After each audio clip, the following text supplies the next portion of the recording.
ये सामर्थ्य और सोच हमारी माताओं बहनों के गांव में बैठी बहनों को भी होता है। साथियों, महिलाओं में सकारात्मक बदलाव की प्रवृत्ति और संसाधनों के बेहतर से बेहतर इस्तेमाल की दूरदर्शिता हमें हर जगह पे मिलती है। परिवार में तो डगर डगर पे नजर आता है। अभी कुछ दिन पहले मैं मध्य प्रदेश गया था, तो वहां शहडोल के पास एक आदिवासी गांव में गया, तो सभी आदिवासी बहनों को बुलाया था, लेकिन विशेषता यह थी कि उसमें 100 से ज्यादा लखपति दीदी आई थी, आदिवासी बेटियां लखपति दीदी। तो मैंने उनसे संवाद किया। एक बहन ने जो मुझे बताया वो वाकई हम सोच सकते हैं कि उनका सामर्थ्य कितना है। वो आदिवासी बेटी जो कहती है, मैं लखपति दीदी हूं, मैं आज विमेन सेल्फ हेल्प ग्रुप के द्वारा ये काम करके इतना इतना कमाती हूं। तो मैंने पूछा, इतना पैसा कमाने लगी तो करती क्या हो? एक आदिवासी महिला मुझे कह रही है, ये दिल्ली की महिलाओं के लिए भी आश्चर्य होगा। वो कहती है कि मेरे पति साइकिल पे जाते थे, काम करने के लिए, रोजगार ढूंढने के लिए साइकिल पे जाते थे। मैं लखपति दीदी बन गई तो मैं उनके लिए स्कूटी ले आई। देखिए आत्मविश्वास। वो कह रही है मैं मेरे पति के लिए स्कूटी ले आई। फिर बोले मुझे पता चला कि मुझे बैंक से लोन मिल सकती है, तो मैंने सोचा कि मैं लोन से ट्रैक्टर ले लूं। बोले मैंने लोन से ट्रैक्टर लिया और मेरे पति को स्कूटी लेकर के मैंने उनको बदले में ट्रैक्टर दे दिया, और मेरे पति ट्रैक्टर लेकर के अगल बगल के गांव में खेती के लिए लोगों की सेवा के लिए जाते हैं और कमाई करते हैं। और बोले अब तो मेरी स्थिति है कि मैं कुछ ही महीनों में वो ट्रैक्टर की लोन भी वापस कर दूंगी। यानी एक मेरी आदिवासी बहन लखपति दीदी की क्या विजन होता है, कल्पना होती है। अभी 1-2 महीने पहले मैं उनसे बात करके आया। साथियों, मुझे कहना यही है कि नारी शक्ति मंदन अधिनियम देश के भाग्य को बदलने का काम करेगा, और उसके पीछे मेरा जो ये अनुभव है, इसके कारण मेरा विश्वास अनेक गुना बढ़ गया है।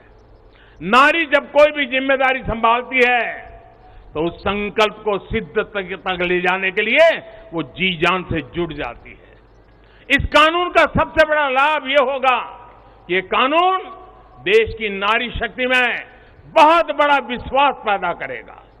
देश के लिए काम करने का जज्बा, भारत को आगे बढ़ाने की जो शक्ति है वो कई गुना बढ़ जाएगी। आप गुजरात के डेयरी उद्योग को मैं भली बात ही जानता हूं। ये अमूल वगैरह इतने बड़े बड़े नाम सुनते हैं ना, उसके मूल में सभी महिलाएं हैं जो पशुपालन का काम करती है, दूध के व्यापार का काम करती है, और आज डेयरी को अरबों खरबों का व्यापार उन्होंने बना दिया है। हम लोग लिज्जत पापड़ जानते हैं, आदिवासी महिलाओं ने शुरू किया हुआ प्रकल्प आज मल्टीनेशनल कंपनियों को टक्कर मारने वाला लिज्जत पापड़, ये हमारी नारी शक्ति का परिचय देता है। ऐसा हर राज्य में आपको मिलेगा। उनका ये जो कौशल है, सामर्थ्य है, जो भगवान ने उनको नैसर्गिक गुण दिया हुआ है, वे कभी भी खराब क्वालिटी को स्वीकार नहीं करते हैं। हो सके उतना अच्छा करना, अच्छे ढंग से करना, ये सामर्थ्य होता है। और ये शक्ति जब राष्ट्र निर्माण में सक्रिय होती है, तब राष्ट्र कितना आगे बढ़ सकता है, इसका हम अंदाज लगा सकते हैं। महिलाओं के इसी कौशल का, उनकी लीडरशिप का उपयोग अब आने वाले दिनों में देश को होने वाला है। हमारी संसद में भी नारी शक्ति का महत्व दिखा है। सारे दलों को इस बिल का समर्थन करना पड़ा है।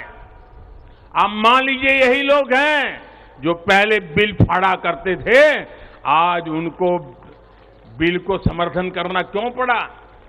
क्योंकि देश भर में पिछले 10 साल में महिला एक शक्ति बनकर के उभरी है, और हमने संसद में पहुंचने से पहले देश में सामर्थ्य जुटा दिया। ताकि संसद में कोई हिल न पाए, इसका पूरा प्रबंध करके हम सदन में गए।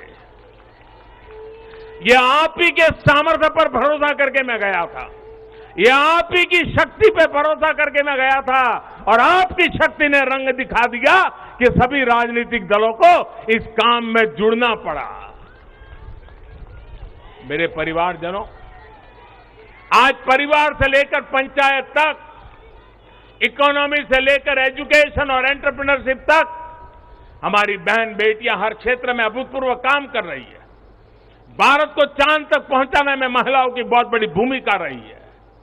आज हमारे स्टार्टअप्स हो, सेल्फ हेल्प ग्रुप्स हो, या स्वच्छता जैसे सामाजिक अभियान हो, महिलाओं की भागीदारी और भूमिका देश की ताकत बन रही है।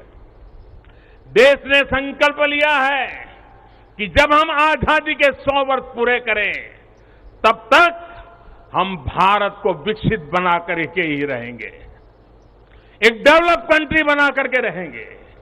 इसमें देश की जो आज आधी आबादी है, उसकी सक्रिय भागीदारी और नेतृत्व के साथ सक्रिय भागीदारी, निर्णयों में बराबरी का हिस्सा, ये इस सपने को साकार करने का बहुत बड़ा फोर्स बनने वाला है। मेरे परिवारजनों, नया और आधुनिक संसद भवन और उसमें आधी आबादी का बढ़ता हुआ प्रतिनिधित्व, ये नई व्यवस्थाओं का सूत्रपात करेगा। मुझे विश्वास है कि देश की नारी शक्ति नई और स्वस्थ संसदीय परंपराओं का भी सृजन करेगी। और इसी विश्वास के साथ आप सब इतनी बड़ी तादाद में आकर के मुझे आशीर्वाद दिए। भारत की संसद के इतने बड़े महत्वपूर्ण निर्णय को माताओं बहनों ने संवारा, और मुझे खुशी तो तब हुई जब इसको प्रधानमंत्री आवास मिला है, वो बहन मुझे आकर के आशीर्वाद दे रही है।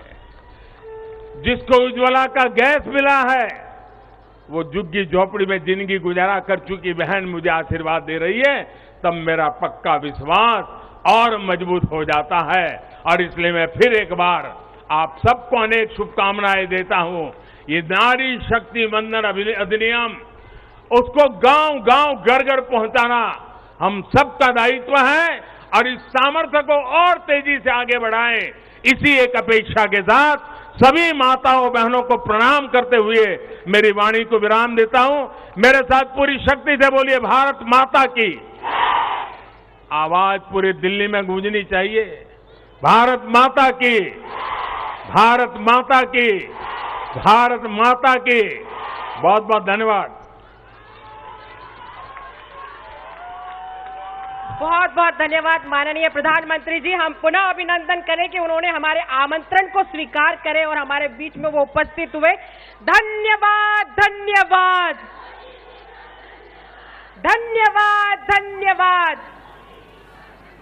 श्री नरेंद्र मोदी। लोकसभाর পর রাজ্যসভাতেও পাশ ঐতিহাসিক মহিলা সংরক্ষণ বিল এবং দিল্লিতে বিজেপির সদর দফতরে মোদীকে সংবর্ধনা জ্ঞাপন করা হয়। যারা সাংসদ বিধায়ক তারা এই মুহূর্তে উপস্থিত সেখানে, এবং দিল্লিতে বিজেপির সদর দফতরে প্রধানমন্ত্রী নরেন্দ্র মোদী করজোড়ে অভিবাদন জানাচ্ছেন উপস্থিত মহিলারা, যারা ঐতিহাসিক এক বিল পাশ হয়ে গিয়েছে ইতিমধ্যে লোকসভা এবং রাজ্যসভায়, এবং তা আইনে পরিণত হওয়ার পথে এই মুহূর্তে। এবং তার আগের মুহূর্তে ছবি দেখতে পাচ্ছেন, মেগা কভারেজ করছে রিপাবলিক বাংলা দিল্লিতে দলীয় কার্যালয়। সেখানে কিছুক্ষণ আগে প্রধানমন্ত্রী নরেন্দ্র মোদী তিনি বক্তব্য রাখছিলেন, যে বক্তব্য রাখতে গিয়ে বারংবার তিনি নারী শক্তির কথাই বলেছেন। এমনকি সেনাতেও মহিলারা এখন যোগ দিতে পারছেন, মহিলাদের জন্য জনধন যোজনা এমনকি লোনেরও ব্যবস্থা করা হয়। বক্তব্যে উঠে আসে প্রধানমন্ত্রী।